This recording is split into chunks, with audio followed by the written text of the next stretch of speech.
Narvi Lee Martin first started delivering babies in the 1930s. Back then, she says many times she would be taken to the expectant mother by her husband in a horse and buggy. Through the years, some things have changed. Now when it's time for the baby to be born, in most cases, Mrs. Martin gets a phone call. But other than that, she says there aren't many changes. The cord used to be different ways of tying the cord. And since they have changed from that, they changed to the clamps like they use in the hospital, a little white bone clamp. And that's one change they made.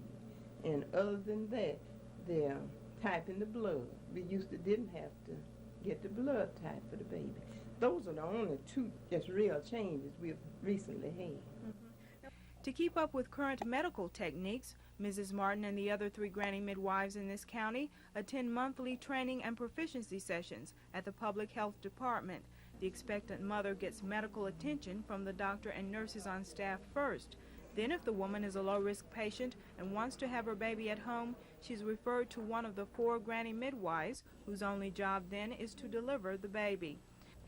Mrs. Martin says she has delivered as many as 100 babies in a single year. Now all that has changed. In 1976, then-Governor George Wallace signed a bill into law making nurse midwifery legal in Alabama.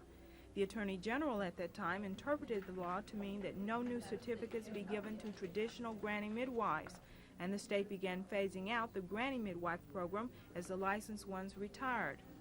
Even though Mrs. Martin is 74 years old and hasn't delivered a baby since last December, she says she'll keep doing her job until the state says she has to retire. Cassandra Taylor, WSFA TV News.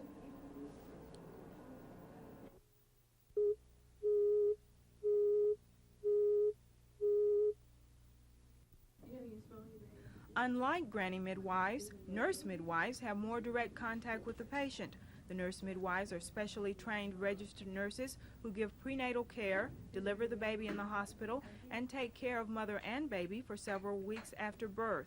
The nurse midwife may also give a local anesthetic and make an incision to enlarge the birth area. Since nurse midwifery was legalized in 1976, state health officials have discontinued the practice of giving licenses to granny midwives, and the nurse midwives seem to be taking over the granny midwives' patients. But Sister Mary Kay Tyrrell says this isn't why nurse midwifery was legalized. We didn't really come here to replace the lay midwives. We came here to kind of take care of some of these mothers who would have gone to the emergency room, and we tried to do that by taking 15 mothers a month from the health department and giving them prenatal care here and making arrangements for a hospital delivery, hopefully cutting down on the number of what we call walk-in deliveries. Like granny midwives, nurse midwives work only with low-risk patients, and the woman's physician must have okayed it. Sister Mary Kay says one special advantage to a nurse midwife delivery is that the baby's born in a hospital with all the emergency medical equipment close by in case she needs it. And if there are complications, a physician can be brought in. Cassandra Taylor, WSFA TV News. What do you do, jump on it?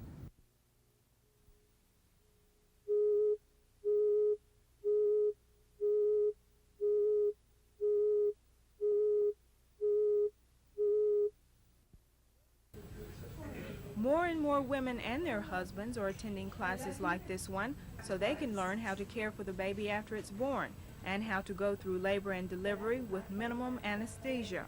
Both husband and wife learn the latest techniques in breathing and relaxation so the woman can help her doctor or midwife during the delivery.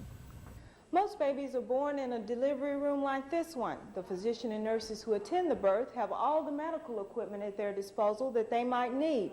But some expectant mothers don't like this room because they'd rather have their babies in a traditional at-home atmosphere. Tomorrow night, I'll look at the hospital alternative to the delivery room. Cassandra Taylor, WSFA TV News.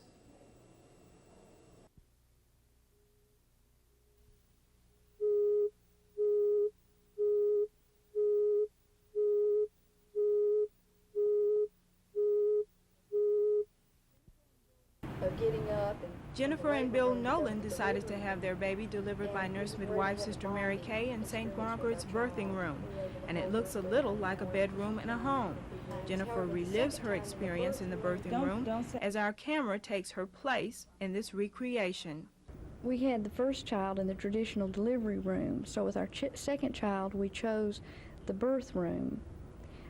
We desired the personal attention and the privacy of the birth room, and with the support of my husband and the comforting and gentling effect of Sister Mary Kay, we could experience labor according to our lifestyle. We had the liberty to listen to the music that we enjoy, talk without being inhibited, and we could pray together. I feel that the privacy in the birth room encourages women to move around more during early and active stages of labor and not just lie there. In the birth room, we didn't have the confusion or discomfort of moving from the labor room to the delivery room at the end of transition, and we were able to have the benefit of bonding with our new baby, and we were able to do this in a cozy bed instead of on a stainless steel table. We were together for an hour after she came, holding and cuddling and letting her nurse. And in contrast to the traditional sick room, operating room environment, the atmosphere in the birth room can be reassuring to the prepared mother because there's the confidence that medical technology is right there, but it's in such a pleasant package. Cassandra Taylor, WSFA TV News.